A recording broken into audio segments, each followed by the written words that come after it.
El nuevo dueño del país se llama Larry Fink. Es judío estadounidense y aunque ha asumido tras bambalinas el poder en México, no ha dejado su otro puesto, presidente y dirección general de BlackRock, el banco de inversiones más poderoso del mundo. El clan de los Clinton lo ha puesto como operador de la entrega del petróleo, la energía y los bienes nacionales mexicanos, vía las reformas estructurales que él diseñó para Peña Nieto y su gobierno neoliberal. Así es. Él fue el creador intelectual de la agenda de reformas que se le impusieron desde Estados Unidos a México y que se han estado aplicando sustancialmente con el fin de garantizar la completa privatización de los activos petroleros al corporativismo norteamericano. ¿Cuál es la relación de Larry Fink y la reforma energética? Primeramente, quisiera comentar que Larry Fink conoció a Peña Nieto mucho antes de que él fuera presidente de México.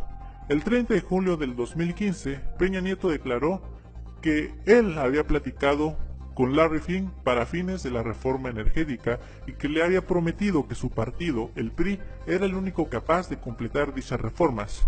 En esa reunión se juntaron los directivos de BlackRock y el gabinete de Peña Nieto con el fin de firmar el primer memorándum de entendimiento donde BlackRock compró la empresa Infraestructura Institucional, encargada de la exploración en campos petroleros mexicanos, que por cierto, esa empresa pertenecía a Carlos Salinas de Gortari.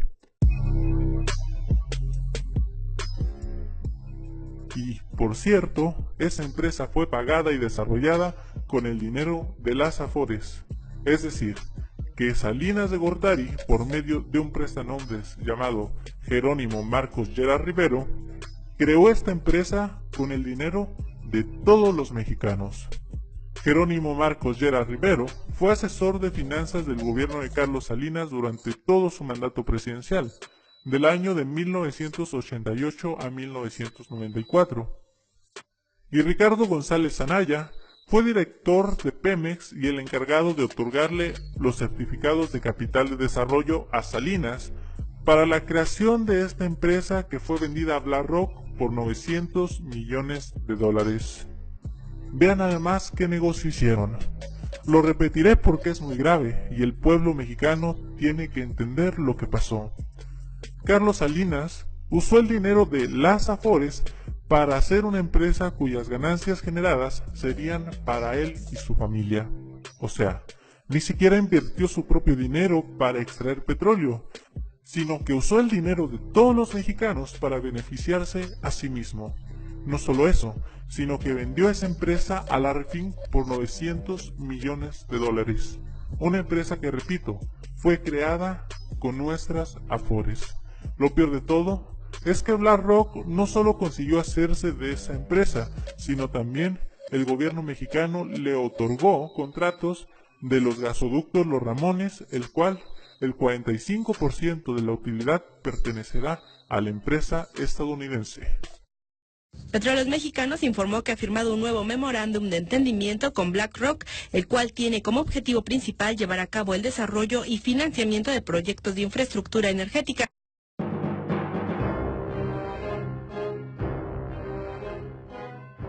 Pero la cosa no terminaría allí. La conspiración seguía, y el segundo plan de Larry Fink era la de devaluar Pemex para poder comprar las acciones más baratas. ¿Cómo lograría eso?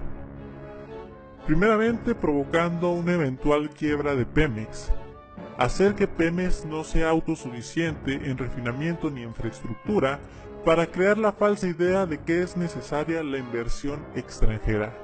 Segundo, hacer que empresas americanas y particulares vendan gasolina en México. De esta forma, Pemex perdería el monopolio y él competiría en el mercado mexicano con sus propias empresas.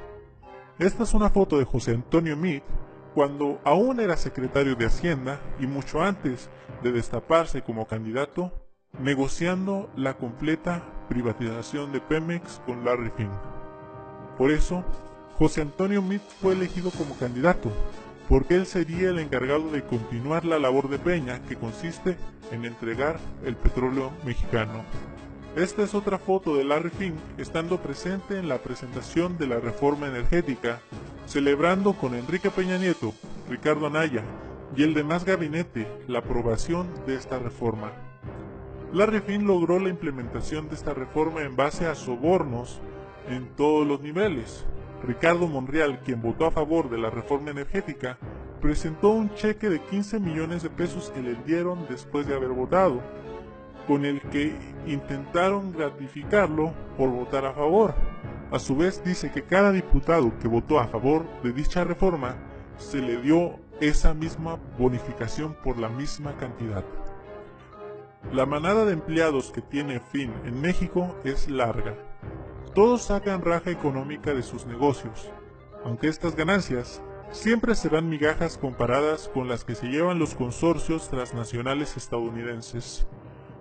Quizá los mexicanos que más ganancias reciben como pago por su traición a la patria han sido Enrique Peña Nieto, Ricardo Anaya, José Antonio Meade, Videgaray y Arizpe. Actualmente Larry Fink está a punto de apoderarse de la totalidad de Pemex. Él espera que gane Meade para hacer su proyecto sin contratiempos, aunque si ganara Anaya seguramente también lograría su cometido. El único personaje que seguramente le quita el sueño es López Obrador, quien ha prometido revisar detalladamente todos los contratos de la reforma energética y someter a referéndum con el pueblo mexicano para determinar si se privatiza o no el petróleo. Sé que a Larry Fink no le agrada para nada el escuchar a López Obrador decir que él aspira a ser como Lázaro Cárdenas o Benito Juárez, quienes se caracterizaron por recuperar los bienes de México en manos de los extranjeros. Él sabe que si gana López Obrador, podría perder lo que por medio de la corrupción él logró. Sabe que López Obrador no se venderá como lo hicieron Peña y Meade, por eso está tan preocupado, y tanta es su angustia, que ha pedido a Videgaray dejar a Gerardo Rodríguez Regurosa, un subordinado suyo, como presidente del Banco de México. Así, puso también a Isaac Bolín en la directiva de Pemex y otros ejecutivos en puestos claves de la paraestatal. Ellos sin duda defenderán los intereses de Larry Fink en caso de que López Obrador pretenda recuperar Pemex. Sí, la primera tiene que ver obviamente con el tema de la reforma energética. Has dicho repetidamente que la vas a echar para atrás, luego has matizado aquí y allá. Entonces mi pregunta es, ¿la vas a echar para atrás? ¿Y cómo la vas a echar para atrás si esta es tu propuesta y tu propósito? Bueno, vamos a revisar los contratos, los 91 contratos que se han firmado a partir de la reforma energética. Vamos a ver en qué términos están los contratos, vamos a cuidar que no sean contratos leoninos. Esto va más allá de lo político, de lo ideológico, es juicio práctico. Lo que le convenga a la nación se aprueba. Lo que no sea negocio para los mexicanos, que sea negocio para particulares, nacionales o extranjeros, que afecte la economía nacional, pues no se puede mantener. El procedimiento para revertir contratos, en su caso, contratos malos para la nación, va a ser un procedimiento legal. No vamos nosotros a actuar de manera autoritaria, arbitraria, pero sí vamos a corregir todo aquello que se haya hecho mal. No queremos, Héctor, sorpresas como las de Odebrecht, que son escándalos mundiales. Entonces, sin aspavientos, de manera responsable, garantizando que vamos a actuar siempre en el marco de la legalidad, vamos a revisar los contratos y toda la reforma energética. Reforms are going to allow Mexico to build a greater future.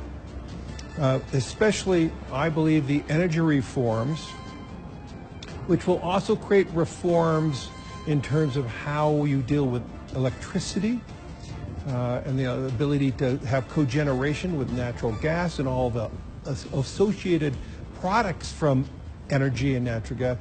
gives Mexico a very important role in the world.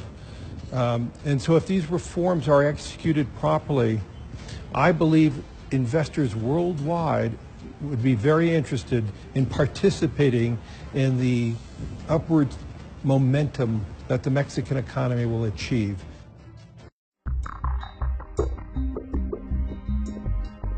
¿Cuáles serían los efectos económicos que sucedería después de que ganara López Obrador?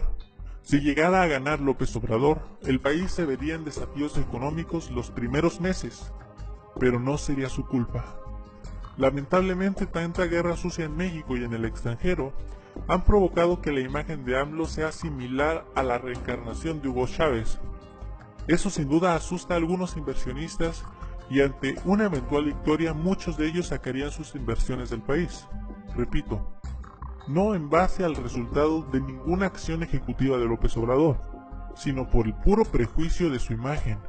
Pasarían unos meses antes de que López Obrador pueda convencer al mundo de que él no es socialista, tal y como pudo convencer a México. Y en ese intervalo de tiempo, el peso es posible que se devaluara un poco. El segundo factor es que Estados Unidos defenderá sus intereses neoliberalistas en México, así tenga que llegar a los extremos de iniciar una guerra comercial y un bloqueo económico como lo hizo con Venezuela. La razón de que Venezuela esté en la situación en la que está tiene que ver mucho con la conspiración comercial orquestada desde Washington contra el régimen socialista, es decir, los países aliados al capitalismo norteamericano, que son prácticamente toda América, los miembros de la OCDE y gran parte de la Unión Europea, les prohíben hacer negocios con Venezuela por el simple hecho de que Estados Unidos no quiere que ningún gobierno socialista se desarrolle y prospere. Si López Obrador continúa con la causa de defender el petróleo, es muy posible que Estados Unidos se proponga devaluar el peso y promover bloqueos económicos, como lo hizo cuando Lázaro Cárdenas expropió el petróleo. Pero no se asusten, a pesar de la injerencia norteamericana, México no llegará a ser igual que Venezuela. Al contrario, a México le convendría un eventual desprendimiento del proteccionismo norteamericano. Si México logra ser autosuficiente y empieza a diversificar su comercio con otras naciones, sin duda creceremos. Estados Unidos es nuestra vaca lechera que nos impide progresar, y se vale de la dependencia que tenemos hacia ellos para chantajearnos, amenazarnos y acondicionarnos. Estados Unidos soborna a nuestra clase política, se está apoderando de nuestros más valiosos recursos energéticos y es el responsable junto con el gobierno actual de que haya aumentado el costo de la gasolina en nuestro país. Yo veo en el proyecto de López Obrador un lineamiento para que México refine su propia gasolina, sea autosuficiente en los aspectos básicos y no tenga que depender de los extranjeros. Por lo tanto, no estaría mal que gane López Obrador, eso le convendría mucho a México, pero obviamente a Estados Unidos no le conviene para nada. Soy Opinión Anónima, una persona en algún lugar de México a favor de la educación. Si te gustó el video, compártelo con tus amigos, dale like y comenta.